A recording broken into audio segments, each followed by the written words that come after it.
പണ്ടൊക്കെ സ്കൂളിലും കോളേജിലൊക്കെ പോകുമ്പം അവസാനത്തെ പീരീഡ് ഭയങ്കര ഇഷ്ടമാട്ടോ. കാരണം അവസാനത്തെ പീരീഡ് എൻ്റെ മൊത്തം ചിന്ത എന്ന് വെച്ചിട്ടുണ്ടെങ്കിൽ വീട്ടിൽ അമ്മച്ചി എന്തായിരിക്കും ഉണ്ടാക്കി വെച്ചേക്കണേ എന്നുള്ളതായിരിക്കും കേട്ടോ എൻ്റെ ചിന്ത മുഴുവൻ. അങ്ങനെ ആ ഒരു ഹാപ്പിനെസ്സിലായിരിക്കും തിരിച്ച് വീട്ടിലേക്ക് പോണത്. അപ്പം ബോളിയോ പരിപ്പോടയോ അവലൻസിലൊക്കെയാണെങ്കിൽ പിന്നെ പറയാനില്ല. വീട്ടിൽ വരുമ്പോൾ തന്നെ അമ്മച്ചി പറയും, സുറുമി ഇന്ന് ബോളി ആട്ടോ എന്ന് പറഞ്ഞാൽ പിന്നെ ഒരു സന്തോഷം വേറെയില്ല. അപ്പോൾ നമ്മുടെ കഥാനായകൻ എത്തിയിട്ടോ. അപ്പോൾ ഇന്ന് ഞാൻ ഇക്കാക്ക് വേണ്ടി ഇങ്ങനെ ഓരോന്നൊക്കെ ഉണ്ടാക്കി വെച്ചിട്ട് ഇങ്ങനെ ഇരിക്കും കേട്ടോ. ഇന്ന് നമ്മൾ ഉണ്ടാക്കിയതെന്ന് വെച്ചിട്ടുണ്ടെങ്കിൽ അടയാട്ടോ, നല്ല ഗോതമ്പട. എല്ലാവർക്കും ഇഷ്ടമാട്ടോ ഗോതമ്പട, എനിക്കും ഇഷ്ടമാട്ടോ നല്ലോണം. പിന്നെ പോയി കടിഞ്ചായൊക്കെ തിളപ്പിച്ച് 5-6 അടയൊക്കെ എടുത്ത് ഞങ്ങൾ കുറച്ച് നേരം മുമ്പുറത്ത് പോയിരുന്ന് കുറേ നേരം വർത്താനമൊക്കെ പറഞ്ഞിരുന്നു കേട്ടോ, ഞാനും ഇക്കായും കൂടെ.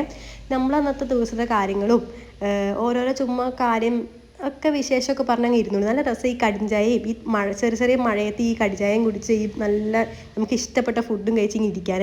ഇവിടെ ഒരാൾ നല്ല ഫോമിൽ കേട്ടോ, ഒന്നുമില്ല കേട്ടോ, വലിയ കാര്യമൊന്നും ഇല്ല. അപ്പം അത്രേ ഉള്ളൂ കേട്ടോ ഗൈസ്, ബൈ.